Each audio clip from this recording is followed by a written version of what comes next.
The working day begins, as it will end, with the ground crews, as much a part of the fortress as her wings. If you're a mechanic, you've got your own bomber. You get attached to it. But you know when your ship goes out on a mission, you may never see it again. So you do your work as well as it can be done, perfectly. Because you wouldn't want anything to go wrong that would be your fault.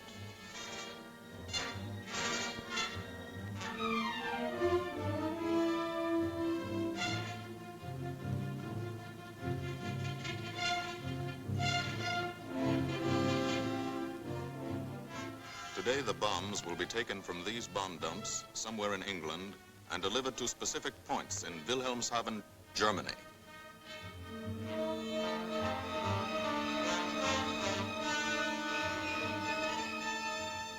To deliver them is the job of the 8th Bomber Command, just a hauling job, yet one of the most difficult and complicated of military operations.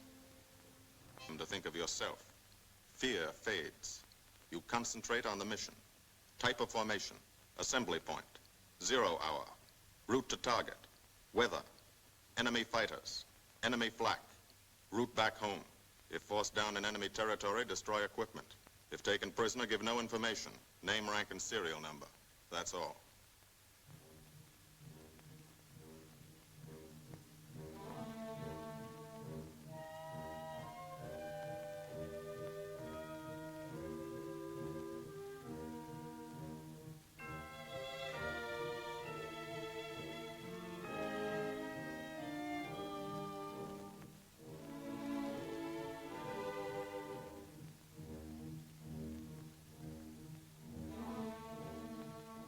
These are the passengers with one-way tickets. And this is the crew of the Memphis Belle, 324th Squadron, 91st Heavy Bombardment Group. Just one plane and one crew in one squadron, in one group, of one wing, of one Air Force, out of 15 United States Army Air Forces. Well, fellas, we've never had an easy ride over there yet. And today won't be any different. No escort except unfriendly. So keep your eyes peeled. Don't get excited and yell when you're talking on the intercom. Save your ammunition and make your shots count. And let me know what goes on back there, Quinlan. Yes, sir. Stay on the ball, gang, and she'll bring us back like she's always done. Okay? Let's go.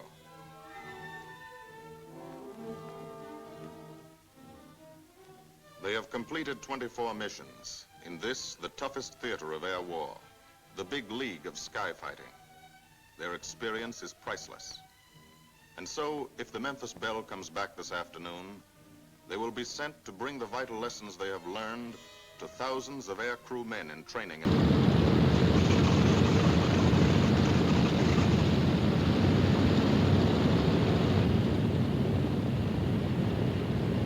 This is a battlefront, like no other in this or any war. No monster armies, no booming cannon. Only the roaring engine sound of the bombers pounding through the quiet English countryside. This is an air front.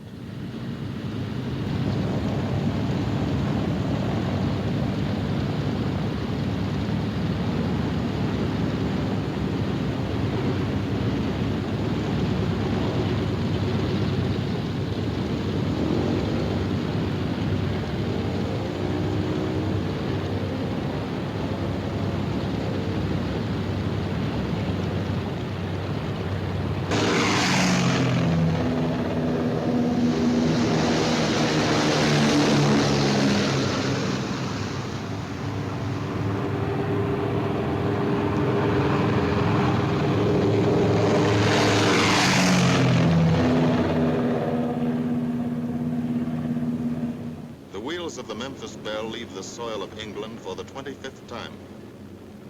The friendly soil of England, with its ordered farms and rural hamlets, its country estates surrounded by formal gardens and well-kept parks. The England these Americans knew only from the classics they had to read in school. The England of the towns and cities, whose people have defended their island's freedom for over 1,000 years. But today, their countryside has changed. Today, their island has been converted into a gigantic bomber field, a super aircraft carrier anchored off the shores of Fortress Europe, with hangars and machine shops, with hundreds of dispersal points, perimeter tracks, and concrete runways. This is England in its 5th year of war. And this is the new battlefront, the air front, from which we seek out the enemy. Not his infantry or his artillery, not his panzer divisions, but the greater menace, the industrial heart of his nation, the foundation on which the Nazi Empire and its armies stand, the power behind the German lust for conquest. The steel mills and refineries, shipyards and submarine pens, factories and munitions plants, pinpoints on the map of Europe which mean rubber, guns, ball bearings, shells, engines, planes, tanks, targets.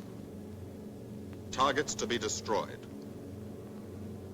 And these are the destroyers, each with a belly full of bombs, and 10 men like the crew of the Memphis Belle. Pilot Captain Robert Morgan, industrial engineer from Asheville, North Carolina. He's flown this ship across the Atlantic. The other pilot, Captain Jim Verinis, business administration student at the University of Connecticut. Radio operator and gunner, Sergeant Bob Hansen, construction worker from Spokane, Washington. Navigator, Captain Chuck Layton, chemistry student at Ohio Wesleyan. Engineer and top turret gunner, Sergeant Harold Locke from Green Bay, Wisconsin. Used to be a stevedore. Besides keeping the Belle in order, he covers the sky above. Tail gunner, Sergeant John Quinlan of Yonkers, New York. Clerked for a carpet company, but he quit December 8th, 1941. Ball turret gunner, Sergeant Cecil Scott. Pressman for a rubber company in Rahway, New Jersey. Pilot to crew, 10,000, put on oxygen. They're climbing higher now, 300 feet a minute. The strain on the planes and on the men is mounting. The rest of the crew, Bombardier Captain Vincent Evans, operated a fleet of trucks in Fort Worth, Texas. Waist gunners, on the right, Sergeant Bill Winchell, chemist for a paint company in Chicago. And on the left, Sergeant Tony Nastal, used to repair washing machines in Detroit when he was a kid. Now he's 19 and has 2 Nazi fighters, confirmed.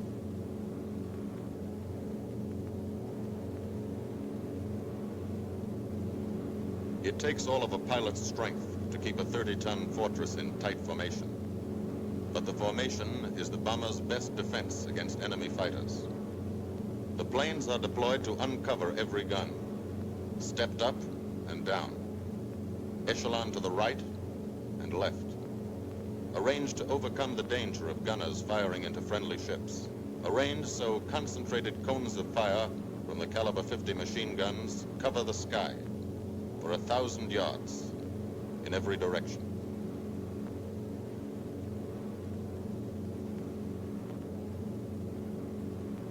The friendly coast of England slips by below. It doesn't look like much now, but in a few hours when you come back, if you come back, this will be the most beautiful view in the world.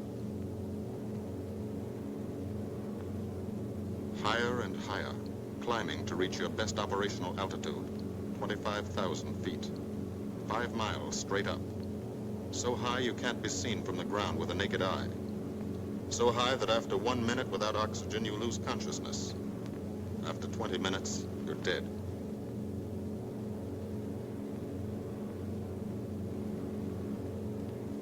From now to the target, you go about your routine duties, plot your course, check your equipment, and wait, and think. Higher and colder. Temperature 40 degrees, below zero. Take off your glove and you lose some fingers. You look out at the strange world beyond, reflections in plexiglass, like nothing you ever saw before, outside of a dream.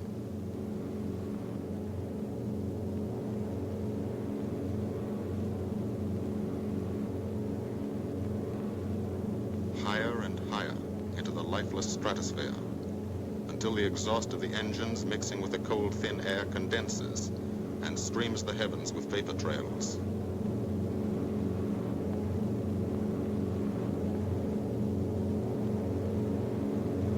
To To the men in the ships, they're far from beautiful, for they point like beckoning fingers to the formation, signposts in the sky for the enemy to spot us.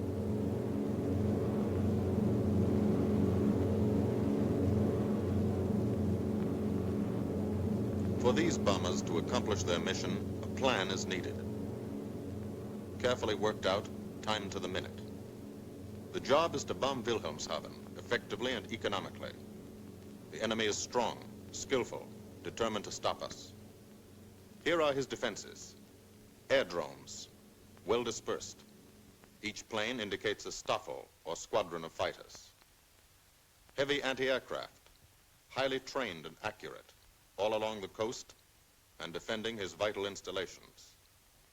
Radar to warn him of our coming.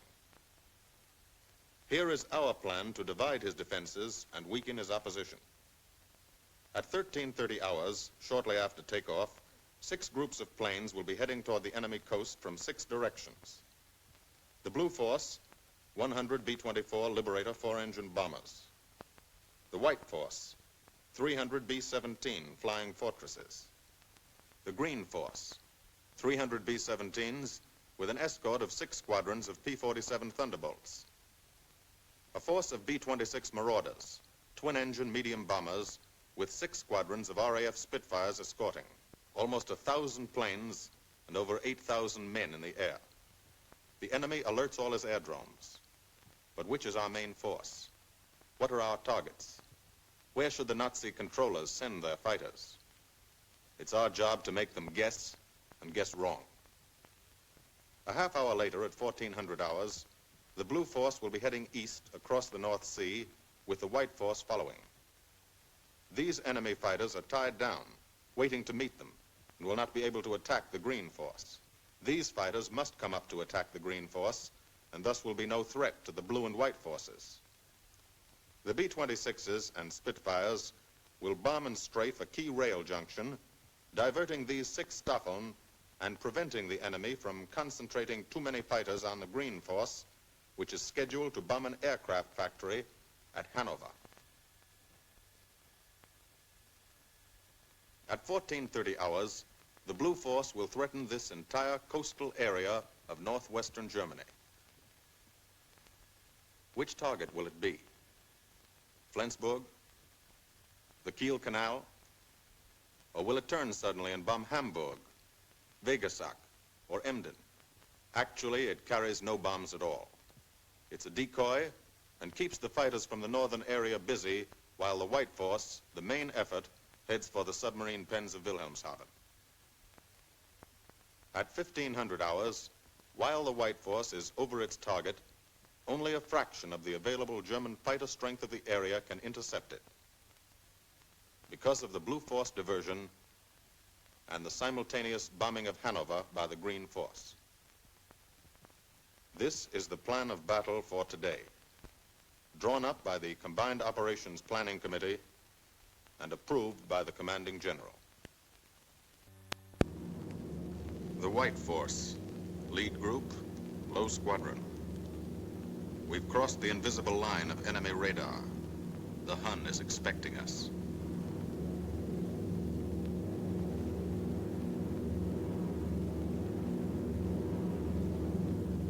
Steel helmets go on. Watchful eyes strain.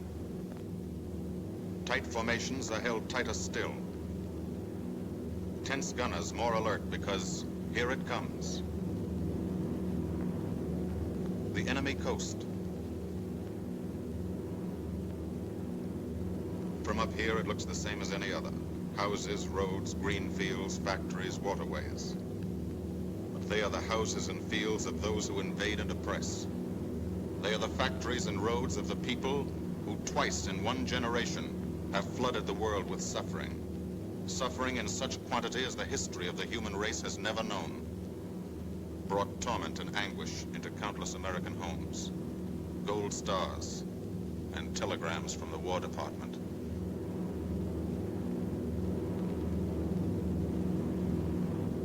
The first flak, just harmless-looking, silent puffs of smoke. Only each puff is a shell exploding, throwing shrapnel around the sky. Exactly the range, Accurate flak by radio prediction. 5 miles down, Nazi anti-aircraft batteries have calculated the altitude, speed, and course. Where will the next one hit? You try not to be there.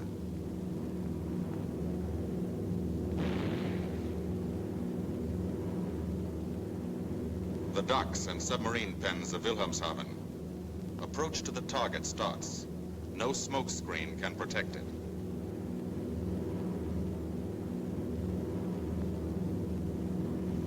Now the enemy knows the path of your approach and walls that path with a flak barrage. But you fly right through it. Flak so thick you can get out and walk on it.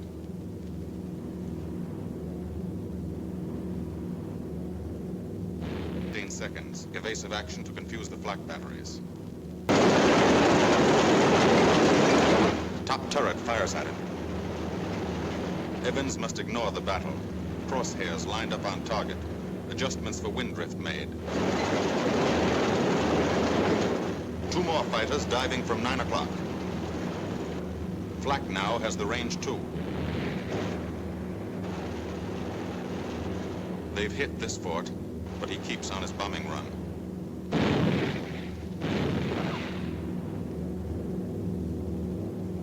As lead bombardier, Evans's aim must be good. Every other ship in the group will drop its bombs when he drops his. Now, one pointer on the bomb site moves toward another stationary pointer. The instant they touch, bombs will release.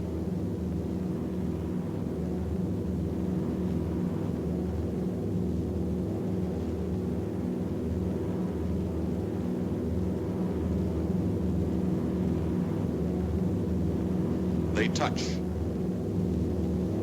Bombs away.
The first half of the mission is over, the easy half.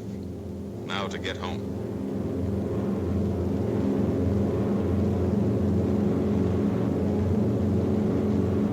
The flak stops. That means fighters out there somewhere. You can't see them, waiting to dive down on you. Fighters at 6 o'clock. This is what a gunner sees. A speck in the sky. That's a fighter. And then a blink. That means he's firing at you. 2,300 rounds a minute.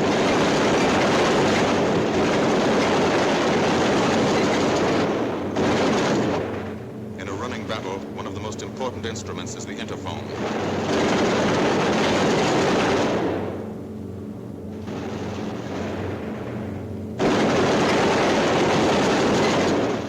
There's 2 more diving through the 94th. 3 planes, 9 o'clock, coming around. Keep your eye on them, boy. Coming around to 10. Watch them, so keep your eyes open. Yeah. They're breaking at 11, breaking at 11. I got them. 10 o'clock. I got those 2 at 2 o'clock. Watch them, Scotty. I got my sights on them. Check that B-17, Chuck, 3 o'clock. Loader's smoking. Fighters, 10:30, coming around. Those 10:30 upper or lower? Sun. There's 3 more shoots. Flak, 11 o'clock. Fighters, 6 o'clock. ME-109 at 3 o'clock. Keep after him, Winchell. I see them. I'm on them. Come on, use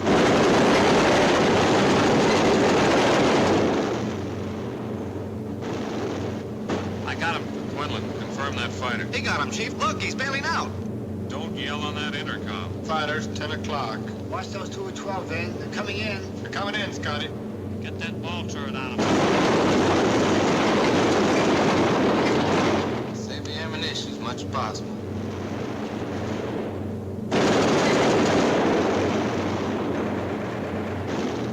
Watch that fighter coming in at 3 o'clock.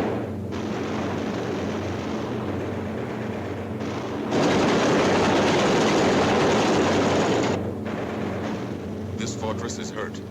Engine on fire, losing airspeed and altitude, drifting into the flak, alone and helpless, a straggler. In a minute, Nazi fighters will swarm in like buzzards for the kill. You can watch, but you can't go down to help. You keep your formation.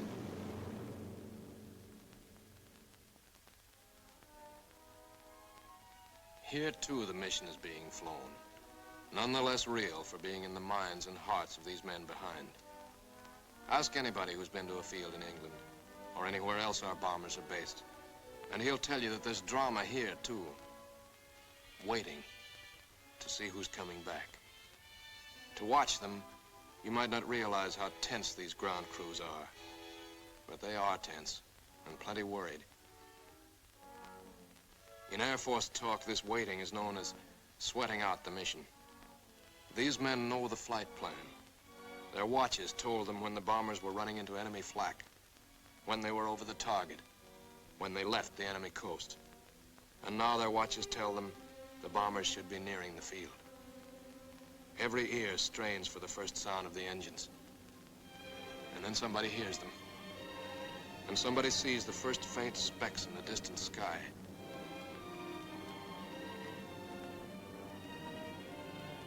Every face turns to see and count.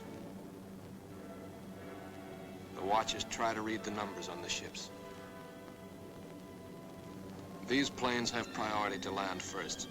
The colored flares mean wounded aboard. In the hospital window, these watching men know what that means. They know what it feels like to lie on a bouncing fortress floor for hundreds of miles through the frozen stratosphere. In great pain, with the other men in your crew fighting to keep you alive until they hit the field. The field. Home. It'll be okay then, because there'll be medical care, the best, as soon as the wheels of your plane stop rolling.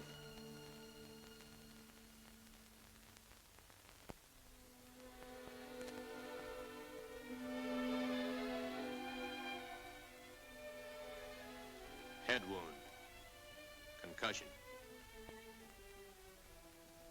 20-millimeter cannon shell exploded in his radio compartment. Shock. Internal injuries. He'll be all right, though. Flak burst scattered flying shrapnel. He's full of steel splinters. This pilot's leg is not a pretty sight. Neither are the docks at Wilhelmshaven. These men will all get the Purple Heart. And this man, too, posthumously.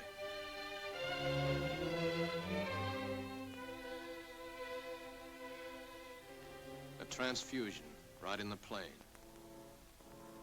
This gunner's too weak to be moved. The new life-giving blood flowing into his veins might be the blood of a high school girl in Des Moines, a miner in Alabama, a movie star in Hollywood, or it might be your blood. Whosever it is, thanks. 36 planes left this field this morning. Now 6 more arrive. That makes 20 home.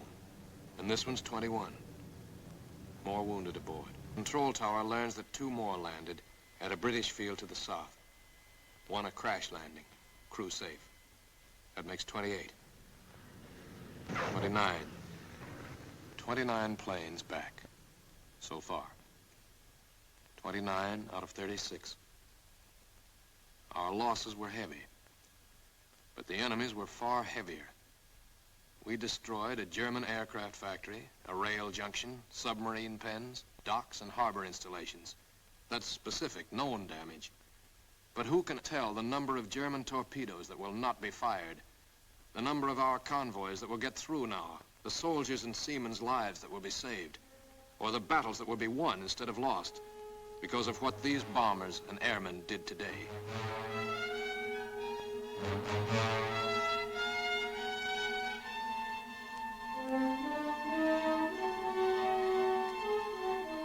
Pilot and tail gunner, They can laugh now. Fire on the inboard engine did this. Flames streaked back and burned the stabilizer, too. Another crew luck brought back.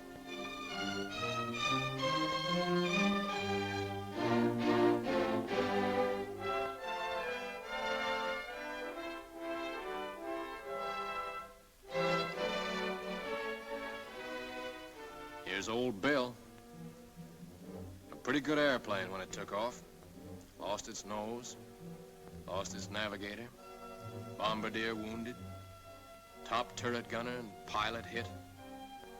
Hydraulic system shot out, no brakes, no flaps. But old Belle came back.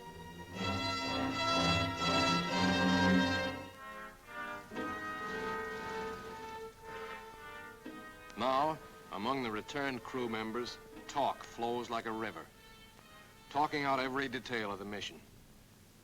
These are the faces of combat, faces of Americans who have watched their comrades die, faces that can never forget the enemy, and they're in no mood to have their picture taken.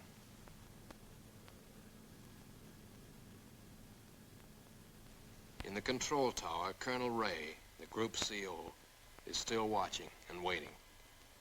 And then he spots the last flight. 3 more planes. And one of them is the ship everyone has been pulling for. The Memphis Belle. The last few miles of this trip have been a joyride. The strain is over. They can leave their guns now. Now they know they're going to go home. To Spokane, Green Bay, Asheville, Detroit, Chicago, Fort Worth, and Yonkers.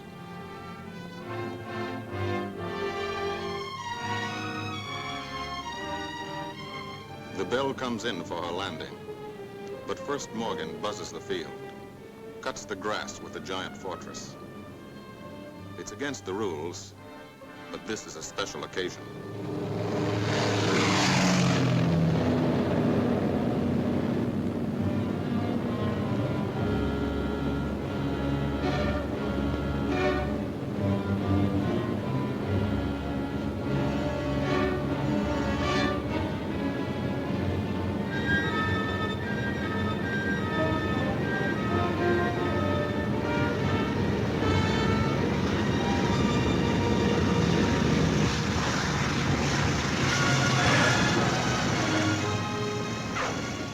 Of the Memphis Belle come back to the soil of England for the 25th time.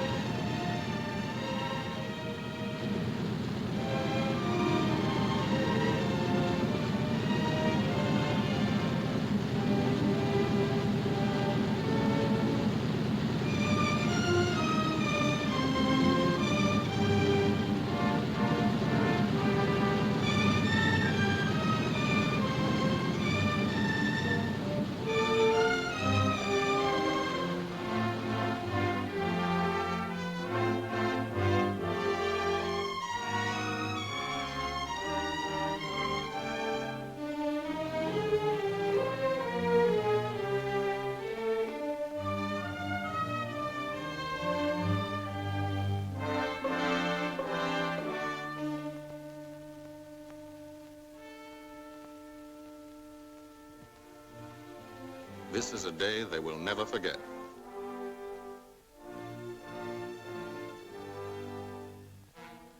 Another great day soon after, Brigadier General Hansel visited the field and presented the Distinguished Flying Cross to every member of the crew.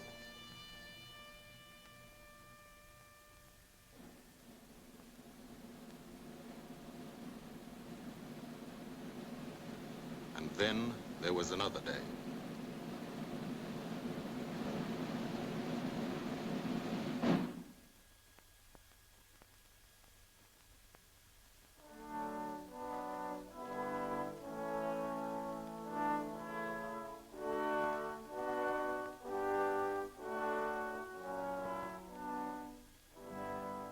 Their Majesties, the King and Queen of England.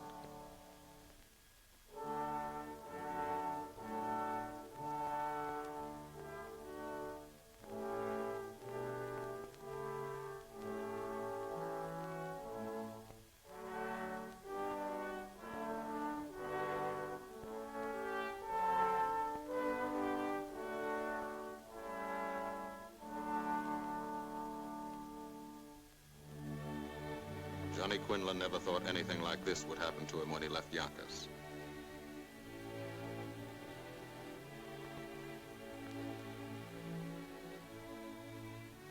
The ground crew were a little self-conscious about being dressed in fatigues, but the Queen thought they were very nice.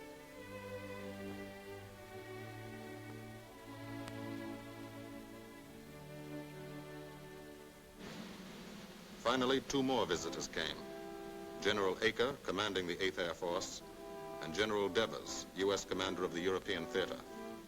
The Belle crew received them in flying clothes, as General Acre read the order for what he called their 26th and most important mission: return to America to train new crews and to tell the people what we're doing here, to thank them for their help and support, and tell them to keep it up so we can keep it up, so we can bomb the enemy again and again and again until he has had enough. And then we can all come home.